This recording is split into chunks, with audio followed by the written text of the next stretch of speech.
Well, we are going to move towards the next panel discussion, and I'd like to actually share my opinion about shopping, shoppers, the young shoppers, the Gen Z, which is the millennial, as well as the future generation who are the Alpha generation. Alpha generation is 9 years old and below.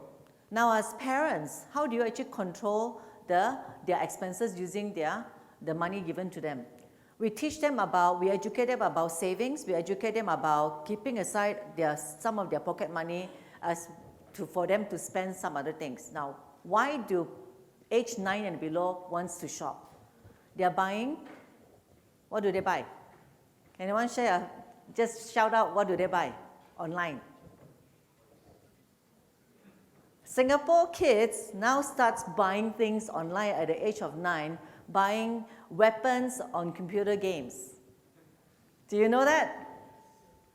Yeah, so it's nothing new now. So they have their allowance, so the parent will actually give them a set of allowance, like maybe $100 that they can spend for the month, and they will save $50 from their own pocket money, and then the other $50 will be sponsored by the parents. So this is sort of like another way of helping them to learn as much as they could, because this is like a negotiation method of parents are using today. Okay, other than they are going to tuition, they are allowed to have their games, and also now spending power, it's in their hands. They are your future clients. The Alpha generations are your future clients. Almost each and every one of them will be exposed to payment online.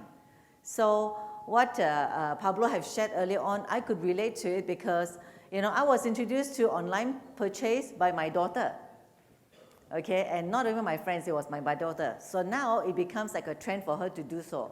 So thank you very much for that sharing, Pablo. And now the next event, which is going to be our panel discussion, it will be led by Arjun, okay. So Arjun is the AVP Enterprise Sales for Ranosys. Now today we're going to talk about, we're going to talk about unifying shopping experience. I want to share a little bit about his background. With a humble beginning as a software developer, Arjun Sharma has paved a remarkable journey towards professional growth and exposure. Okay, currently serving as an AVP, Enterprise Sales, Arjun plays a pivotal role in aiding global enterprises to undergo digital transformation, all while skillfully managing a diverse global team, possessing over a decade of cumulative experience. He brings a wealth of experience to the table. Now, from healthcare and BFSI to education and F&B, Arjun has orchestrated transformative initiatives that span varieties of sectors. This wide-ranging experience has cultivated his adeptness at approaching complex challenges and opportunities with a strategic merchant mindset. The overarching mission remains steadfast to drive innovation and facilitate growth within the dynamic realm of digital commerce. I work with Arjun very closely every week, and I like his working style. Okay, so now I want to see him in action as well, moderating the panel discussion. Now, the other three guests I would like to share with you, the first person will be Terence Rajah, and he's a regional sales executive of Fluent Commerce. Now, I've actually do a little bit of research about Fluent Commerce. Okay, so Fluent Order Management System, it actually closes the gap between demands and revenue. It makes delivery and pickup promises before the buy button, all right? It optimizes stocks inventory available to promise and reduce cancel orders. Now, this is such an important system because I have run a cosmetic retail chain before as an MD, and one key importance in the system that I have is making sure that I've got enough inventory stocks before the cancellation as well. Now, All this system, at that time when it was presented to me, it was such a complicated system for me because I'm a regular person who knows how to sell, but I don't know anything about IT.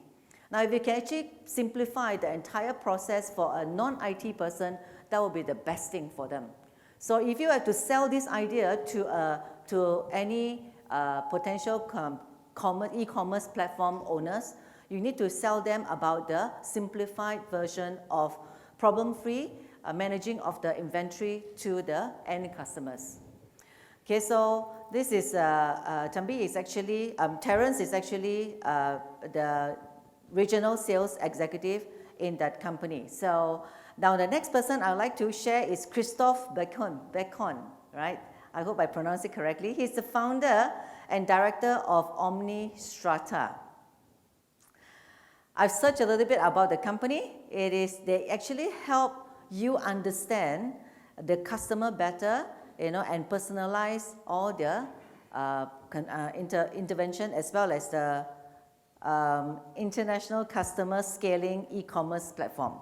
So you can actually craft signature omni-channel and of course deliver turnkey e-commerce solutions and digital marketing strategies as well. He definitely helps Asian business achieve good tactical digital transformation from the C-suite onward all the way to the RFQ and vendor briefs. So this entire process he will walk through with you, making you understand and also deliver the entire result for the end customers. And the last person last but not least, I'd like to introduce to you Muhammad Shakir Anwar, and he's a senior solutions consultant of Adobe. And without further ado, I'd like to also introduce to you the background that Muhammad actually has. He has got 14 years of digital commerce data analytics. 14 years. Notable members, sorry, my eyesight cannot see properly. So he leads travel commerce for international airlines and LMS retail commerce solutions in Southeast Asia. Okay, he implemented several customer management data and decision analytics solutions across banks and telcos in Southeast Asia.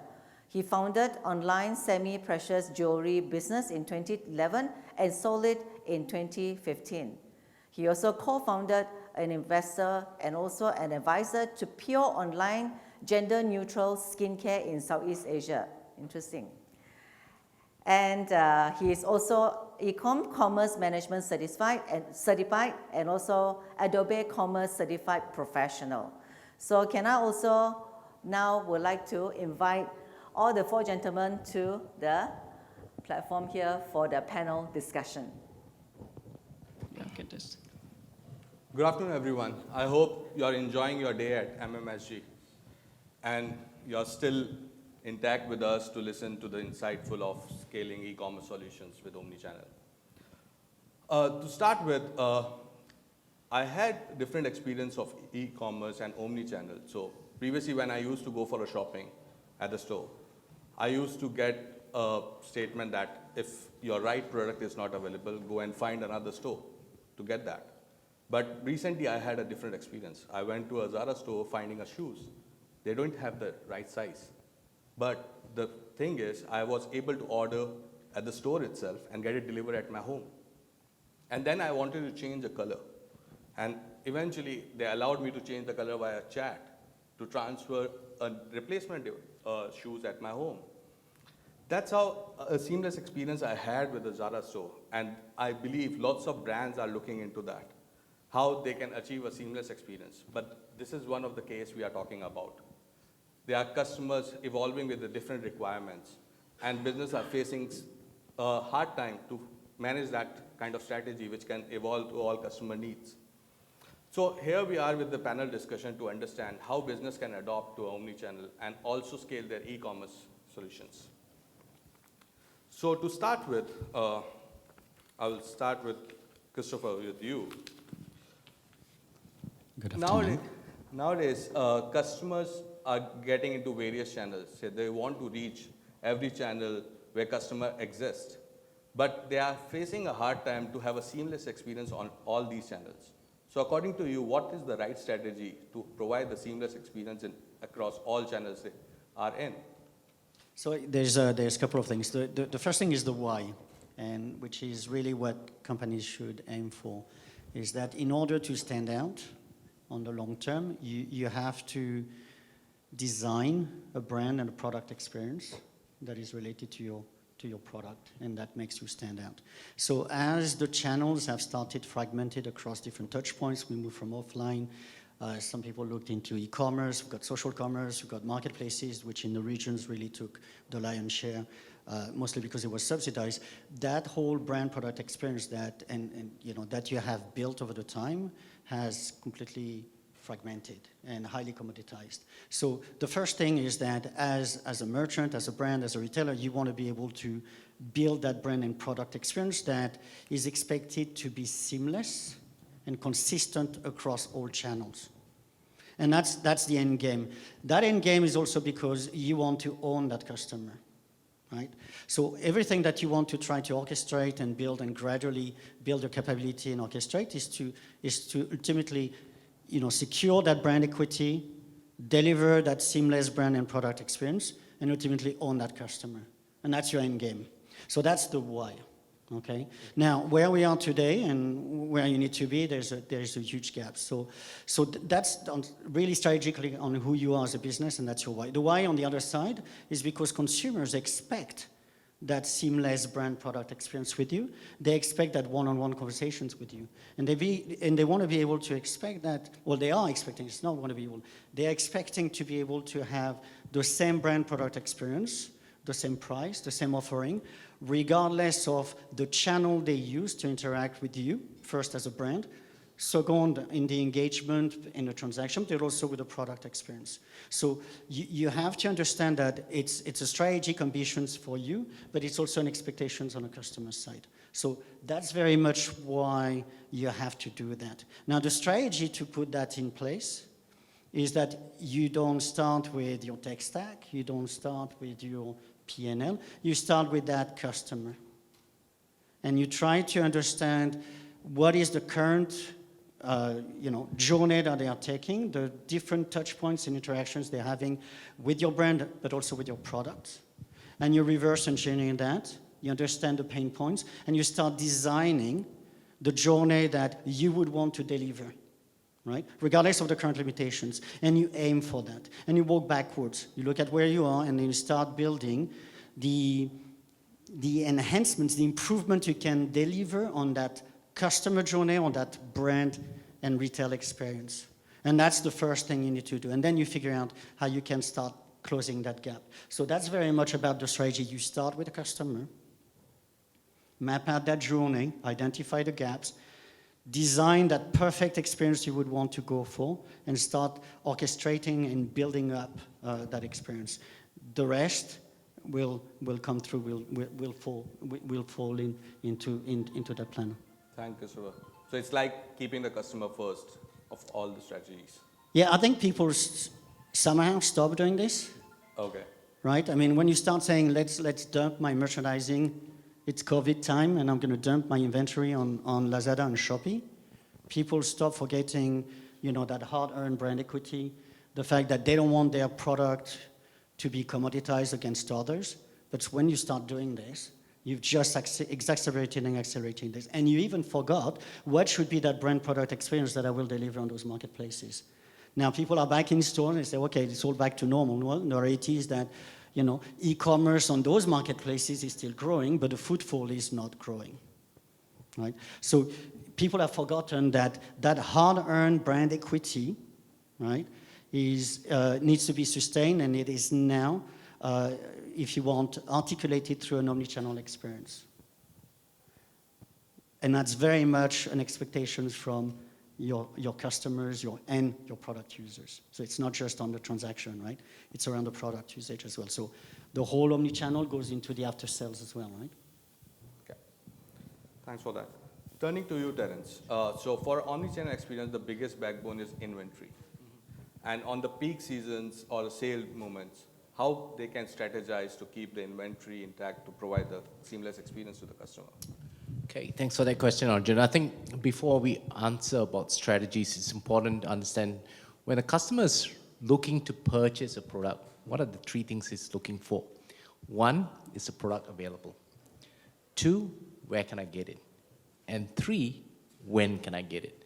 So it's really important that all the things Christophe just talked about in terms of experience is great at building customer awareness, but the proof point comes at the point when he wants to purchase, right? So there's three strategies that influence what we do, right? First is what we call virtualization of the inventory across multiple sales channels. So today you will have multiple channels, so marketplaces, e-commerce, and so on. And what we have found in the past is that these sites are all pulling from the same inventory, and it leads to a condition called overselling. Overselling means that you promise something and you can't deliver and you might have to cancel, right? Just like some of you who get bumped off a flight. Hope none of you had the experience recently, but that's what happens, right? So it damages brand's reputation as well as the customer doesn't come back. So virtualizing that segment to say that a percentage of that inventory goes to a certain channel or number itself means that you have less chance of the same different channels pulling from the same inventory. And if one channel outperforms another, then you simply reallocate back, and that's a way to easily do it, right? The second is creating a network of fulfillment locations, not just limited to one store, but working together in concert.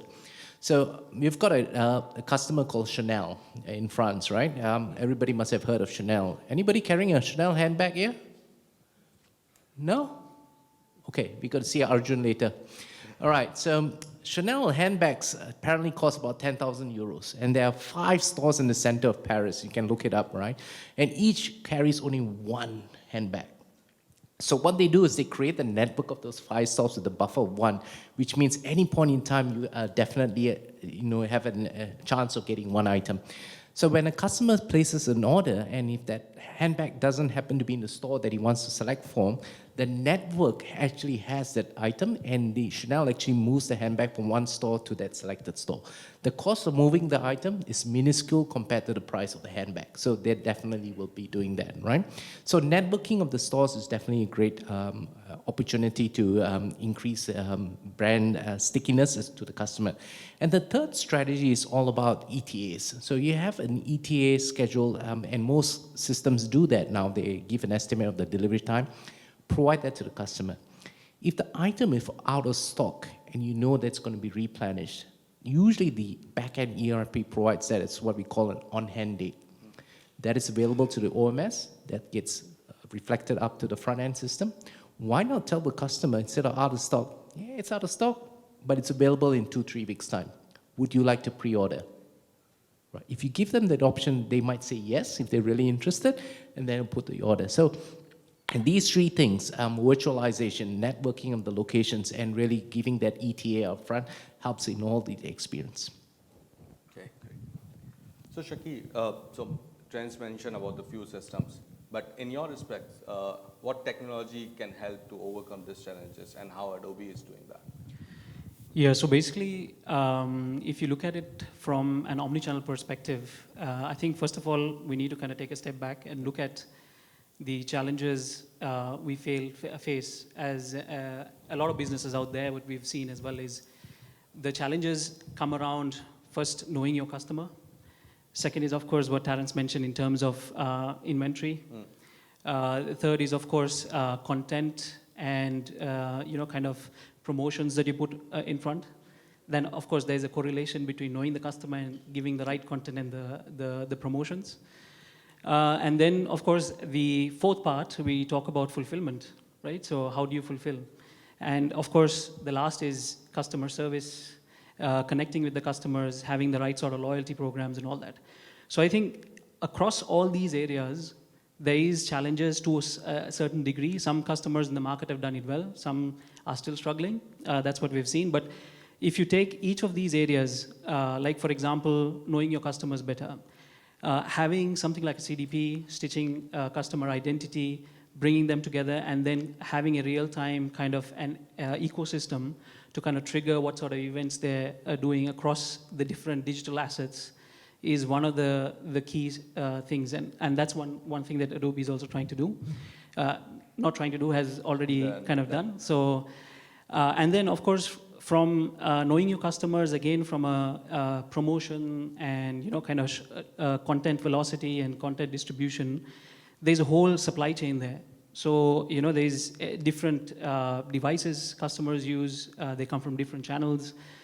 Some even to the point of going to a certain kiosk. People still use kiosk. I'm surprised about that, but mobile apps is the way to go. But again, you have to customize to all these different channels as well.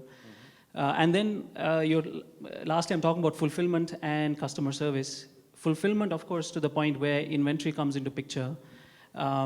Knowing where the inventory is, how to triangulate that, communicating to the customer at the right time across different channels, and then also supporting and helping the customers to get across that sale. And then post-sale, where should the customers collect it from? Do they go to the store?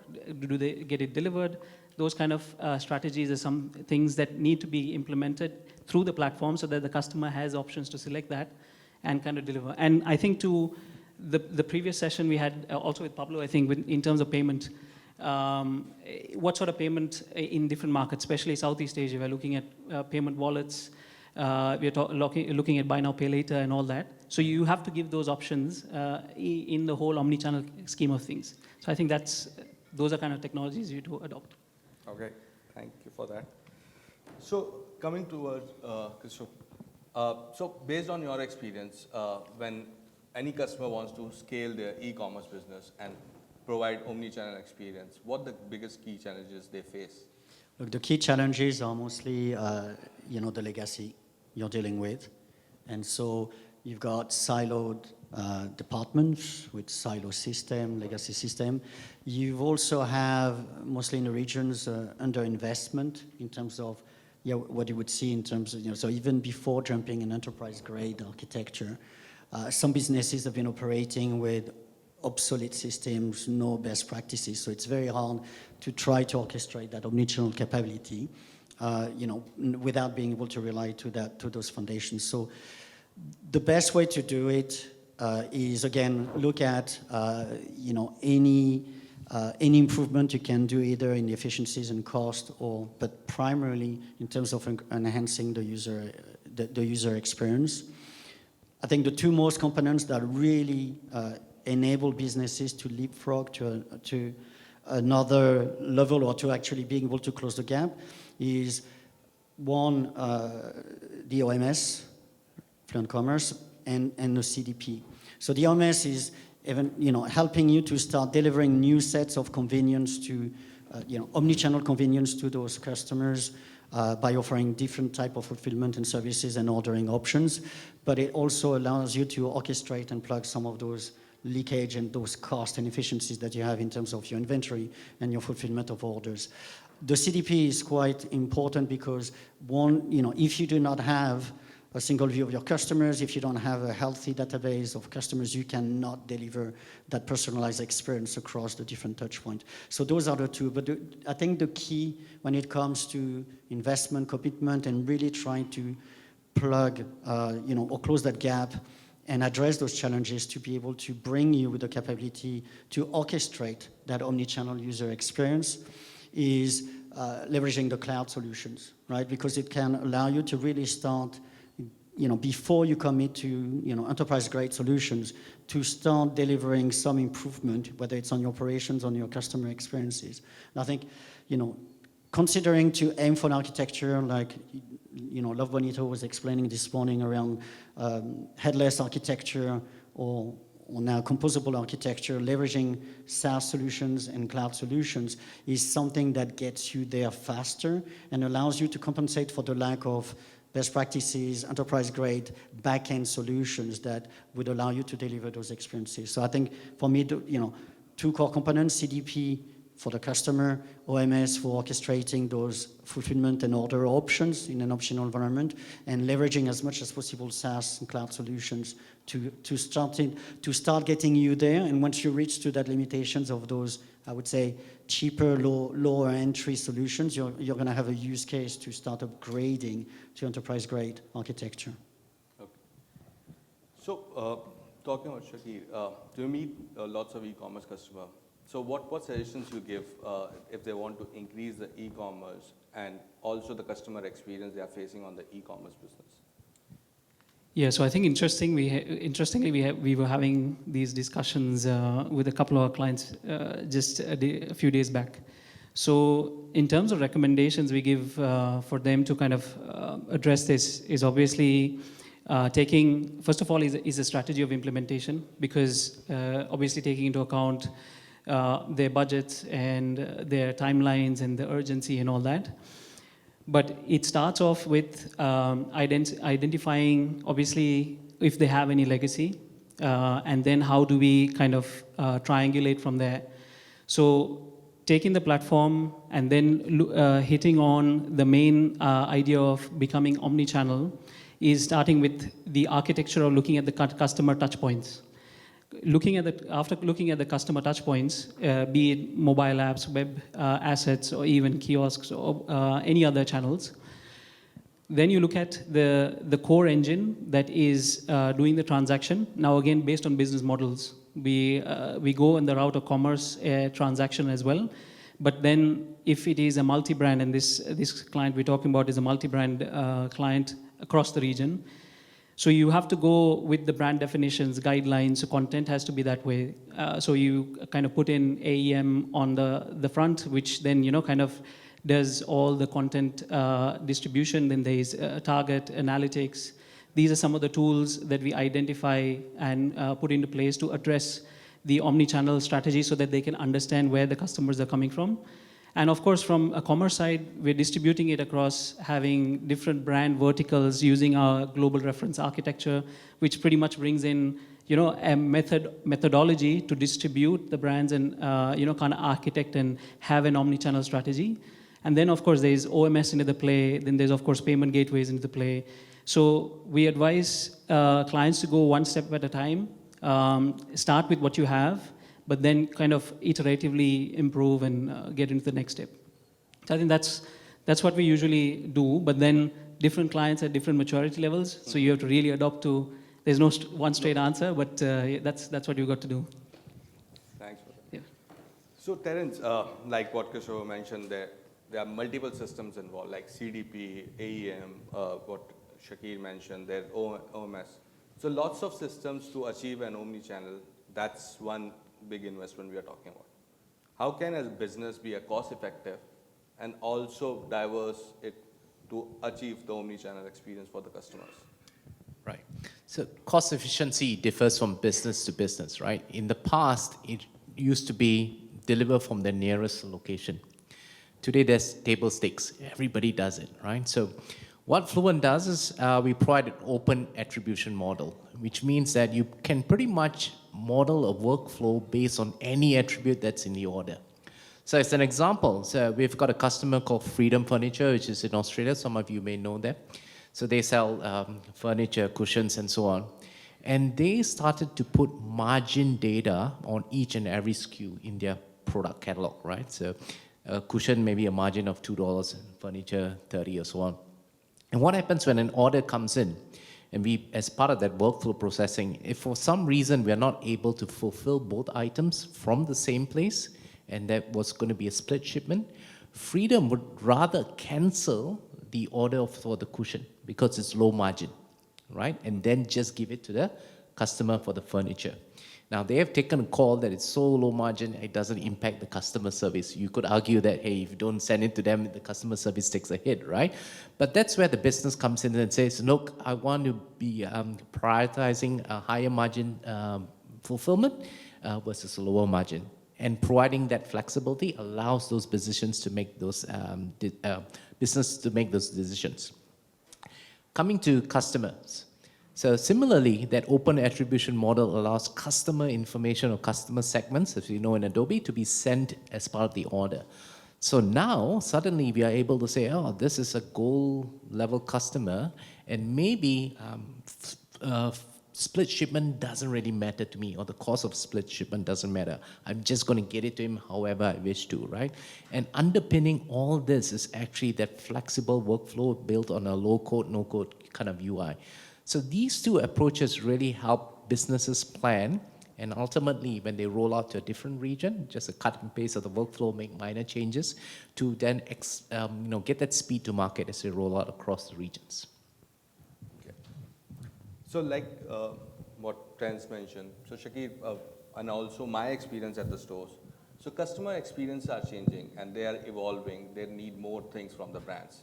It's getting agile and how business can adapt to it, those demands coming in. Yeah, I think first of all, businesses need to keep a pulse on what's happening. So if you're not invested in having any sort of a reporting platform and data analytics behind, and not having a central repository where you're understanding the customers and kind of analyzing the customer behavior, I think you're missing out on keeping a pulse. So I think first, keeping that pulse is very important.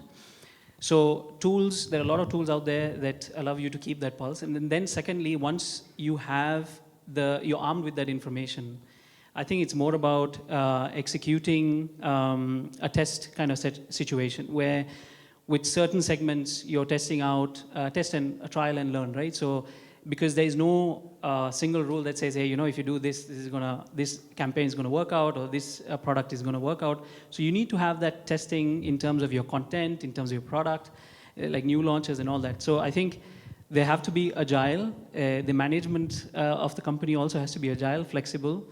And then lastly, of course, you have to invest in tools that allow you to transact. And those tools should be agile as well. So for example, like an Adobe Commerce, where you could add in more feature functionality, customize in a decoupled fashion in today's technology, is something which is important, because if technology is not allowing you to be agile, even though you have the idea, you're unable to do that, right? So these are some of the things that needs to be done today in order to be, kind of deal with the customer demands and the agileness of the customers. I will throw this question to Christopher as well. So what do you think business should be doing for such case scenarios? For different customer expectations are evolving and how they can cope up to that. Well, I mean, again, so for me, it's being able to iterate. So agile might be quite an ambitious goal, right, in terms of the execution, but it's to go through iterations and really identifying the improvements you can make that will have a greatest impact on the customer, right? So I think that's how you want to focus on. It's on the prioritizations of those investments and those efforts where you're trying to really enhance that customer experience. And it could be on your fulfillment, on your omnichannel fulfillment options and order options where you can pick up in store, return in store. But again, I mean, in the regions, the gaps are so big that, in some cases that it's very specific to the business and its current capabilities to try to identify what would have the greatest impact to the customer, and the rest will follow, right? I guess that's the only way I could imagine completing Shakir's answer. Thanks. So, Terence, what I understand from Omnichannel is just not the IT guy who comes out with a new system's leverage on it.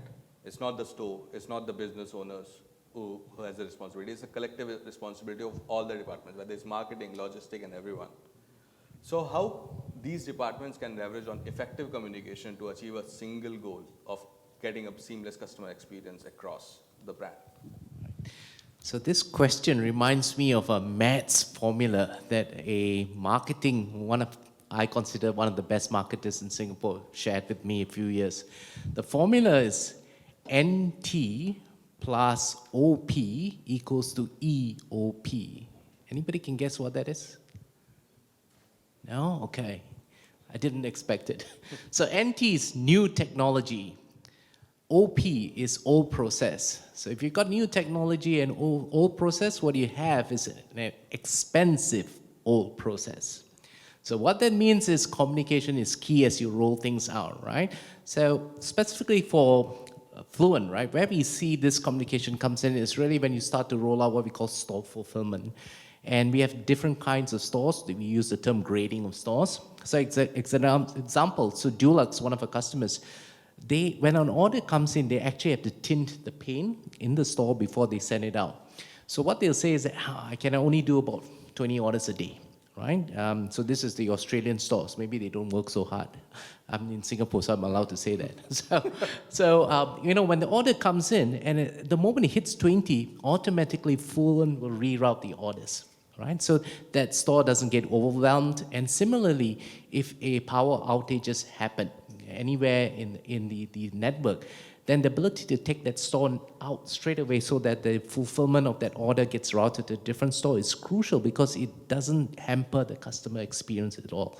So these kinds of communications happen or should happen regularly, whether it's just telling you this is my capacity, I can't go further than that, or a system just looking and seeing where, just like a payment options where a node goes down, for example.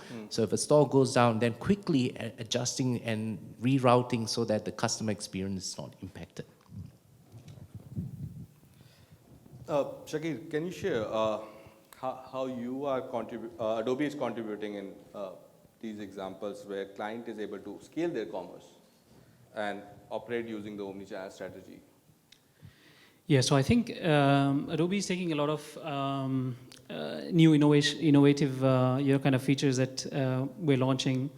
So I think across the board, if you look at our Experience Cloud, specifically focusing on commerce, I think it's more about being headless, number one, obviously, allowing customers to connect through different channels, being able to, understanding the customers. So we are connecting commerce with now what we call as the Experience Cloud Connector, which allows you to connect with not only transactional or behavioral data from a commerce asset or storefront, but also from other parties. It could be your POS, even from your stores, physical stores, or you have any sort of other data of the customers that you're collecting in the CDP, which can be pushed into Adobe Commerce through this connector. And this is all a real-time event-based that allows us to understand what to propose and recommend next to the customers. And then this is not only just based on recommendations on the customer's journey, right? So different customers have a different life cycle journey. Some customers, and today's poll, if you see, everyone's looking at finding a product fast. That was the highest. So the first thing that you want to do is optimize your site to find the product fast, regardless of the channel. So there are features, functionalities where we're getting those capabilities even offline, where, of course, registered customers, when they even walk into a storefront, a store attendant will be able to just put in the loyalty or customer membership and know exactly what the customers had looked through online and researched so that they can directly take them there. So it's like understanding to that level where the customer is in their journey. So those features and functionalities is what we're enabling through that. And then plus we have obviously the underpinning technology, which we don't want to discuss here, which is creating an API first kind of fashion, modular customizations that we have brought in App Builder and API Mesh. These are all functionalities that help, Adobe is helping to kind of bring these omnichannel capabilities. And one thing we were talking recently, generative AI. Okay, that topic can go on and on and on. There's a lot I can talk about that. So, Christophe, can you share examples where successful fulfillment has increased the e-commerce business for any of the customers? So to back it up with numbers, no, I can't. But the point I'd like to get across when it comes to successful omnichannel strategy implementation, the first thing to keep in mind is that those businesses that today are the playbook for you to inspired by are companies that have made that commitment 5+10 years ago. So it's a strategic commitment. And going back to your question on communication, omnichannel is not a capability building. Omnichannel is a committed strategy from the business, top down, across the whole organization to aim for that unique brand and product experience across every single touch point with the goal to secure the brand equity and own the customer. So once you've established that, it's just simple to look at the ones globally who have succeeded in this, and they started 10 years ago. It's your Nikes, it's your Zara's, Inditex, right? And I'm sure you even experienced this. Nike a bit less in the region, but that's a personal experience. But globally, these are the ones. It's your Starbucks, okay? These are the companies. I'd like to think that Love Bonito is on the right track with their technology choices and implementations. At least they're enabling themselves to be able to deliver that ambitions of a unique retail experience around fashion. Decathlon is a very interesting example here, also because they experiment with new touch points and new ways to have multiple ways to engage with the product or to engage with the transaction. So the first thing is that look at those playbooks, it's a strategic commitment, and look at the category leaders and try to see how close can you get to that capability that would allow you to design a unique brand and product experience. But I mean, the culprit or the playbook is there. I mean, and if you go to North America, you have even more because the market's even more mature in that orchestration. But again, it's an investment they started 10 years ago.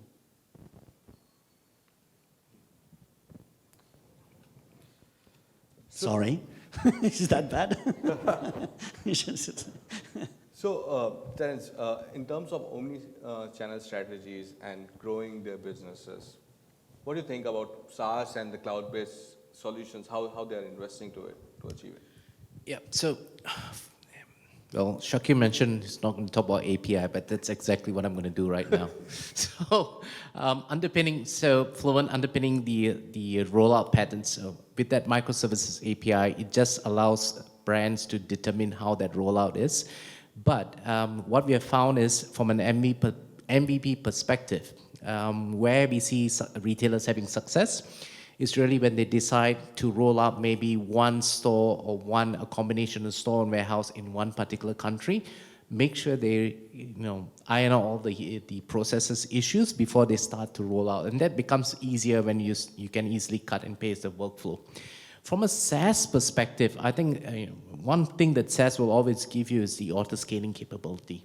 So as volumes increase during seasonal and even for peak sales and for promotions, that auto-scaling helps to actually process the orders. Not so much on the order processing, but on the availability calls. Because when you place an order and it goes through there, you expect it to be delivered by the ETA, which could be next day. But it's really the front-end system hitting the OMS and saying, is this stock available, is this stock available, and so on, right? So that availability call is going to be really high. Pokemon, for example, is a customer of ours in the US. And when they sell their figurines, I don't know what they call, I don't even play the game. So special editions, the hit rate is really, really high. So, we can still handle that by just auto-scaling the infrastructure. Great. Pokemon is popular here also. You can find people searching for the Pokemon. I know, I was not one of them. So, yeah. So, talking about the biggest question and which everyone is talking since morning now, AI. How you think the AI, the business wanted to adopt? I saw a few people are already adopted. So how that can change the future of the commerce, Shakir? Okay, so I think this was something that Christophe and we were deliberating a lot just before this session. So AI is of course, from a content perspective, is pretty cool. If you look at Adobe Firefly and all the things that's happening right now in terms of generative AI. But from a commerce perspective, of course, we have the Adobe Sensei AI that has been the underpinning AI technology that we've been having for some time now. Now, overlaying on top of that, it's more about, what I see is, of course, recommendation engines, which are getting smarter and smarter by the day. Search and merchandising. Of course, you've got to put in some way of finding products faster. And the interesting thing is, you see these days, you look at an item and you don't know what it is or what it is called. You can even take a picture, overlay using visual search. I think that's where AI is going, and I think some marketplaces are already using, if I'm not mistaken, a marketplace in China. And then there is, of course, the other things like, and I think this is very important because these days brands with their brand equity, sentiment analysis is something that we need to understand. Obviously, product reviews, customers contacting through chat. We need to understand the tone of voice, evaluate that, and then you'll be able to put AI on top of this and say, hey, you know, based on a customer profile, this customer sentiment is this. So I think those kind of things are quite important as well.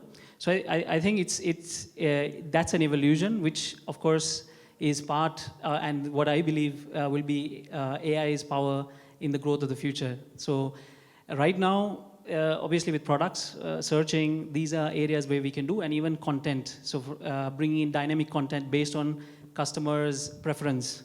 So I was just telling Christophe, hey, you may be a forest guy, I may be a beach guy, right? So if I'm looking for a tent, camp at a beach, I want to look at a tent with the image of the beach behind, and you know, he should get an image of the tent with the forest behind. That way it will be more appealing, you know. So those kind of dynamic bits to the whole content bit is something where commerce is going to get to. So according to you, Christophe, what's the future of commerce using AI? So first of all, earlier today, 8 or 9 of you said had fully integrated AI. I want to meet you. You know, I'm the white guy. Talk to me because I want to know what you've done. But joke apart, I think from the context of practicality, I think you can start looking.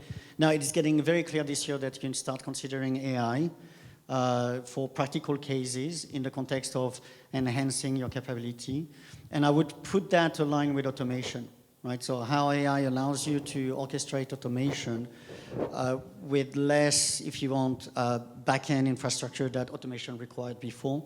And so it would allow you to, so combining AI with automations would allow you to leapfrog into being able to do things more efficiently and at scale. So that's perhaps the first thing. So you would look at all the activities that you're doing poorly or not doing, and the activities that you're doing repetitively at a high cost because it's just people behind. You know, if you're in marketing, you have a Mac, and if you're, in other departments, let's say merchandising, you are behind a spreadsheet, right? So you would start looking at how you can leverage this. Now, when it comes to where it's going, that's what we were discussing. I think, for the most innovative and disruptive of you, you could start experimenting on how that omnichannel experience could become if you completely, question again the legacy funnel that is now. I mean, I'm a Gen X. I'm not born in e-commerce, right? I guess part of the people who actually made it happen, but it's already 25 years old, that funnel. And that funnel is something that we built to actually take people through the journey to actually get to a checkout. But with AI, there's opportunities to start figuring out another way to engage, with your product, with your brand, leading to loyalty, leading to transactions. And I think for the most advanced, most disruptive of you, I think it might be worth starting thinking about it as well. Okay. So Terence, just going back to the last year, your topic, when I will be able to saying, hey Siri, buy me a Mercedes? I think it's already there. The question is, can you get the right Mercedes, right? And so it's all about making sure that that Shakir mentioned tone of voice, and then maybe the next question, oh, you like a Mercedes? Well, do you want the sports version? Do you want the one with the coupe or the normal, right? So many other things, right? Or maybe they already know what you are, and then they will do that. So I think it's already there, but AI is quite broad, and I really prefer the Adobe approach, the narrow focus on AI and using AI. I'm not saying that because it's an Adobe logo on the slide there, and I've got one Adobe guy beside me. But really, the way they've done it, especially for Firefly, Shakir mentioned about Sensei, that's a narrow application of a wide topic of an AI, and it's very specific in focus. So I see that as probably an opportunity for customers or retailers to use it. And I think from a Fluent perspective also, when it comes to order orchestration, AI could be the one where we say, when we virtualize the inventory, when we suddenly see a channel outperforming the other, automatically reroute the virtualization. So that's where I'll see AI going. Great. So we have a time? No, we don't have time. Oh, terrible. Yeah, I was thinking if we have a time, we can take a question, but we are still around. We want to have a discussion. Just to make sure that we're not completely crazy, this year in North America, you have people who just leveraging ChatGPT And on the plus level, so with the APIs, we're able to put a promise that says, organize a trip for my family this weekend for that budget. And it goes through the sequence of actually identifying destinations, looking for hotels, booking the flights, and so proposing the whole itinerary with its cost base to the point where the people who were just experimenting with that idea booked that trip. This is a real case. This is not fantasy from a software vendor. This is, so I just want to make sure that some people, and especially as the market is a bit flattening, we've got a bit of headwinds, that there are rooms for you to experiment, to explore, and start looking at these new ways of engaging with your customers and offering your brand and product and services. So anyway, sorry, I want it because, it is quite tangible. And I don't think people all realize that what's happening now with the LLMs really open up tangible doors, even if you don't have that data layers, that subject matter expertise to explore those new experiences. Sorry. Thanks for that. Okay, thank you so much for everyone for joining us here. Thank you. All right. Thank you. For being here. Thank you. Thanks, Arjun.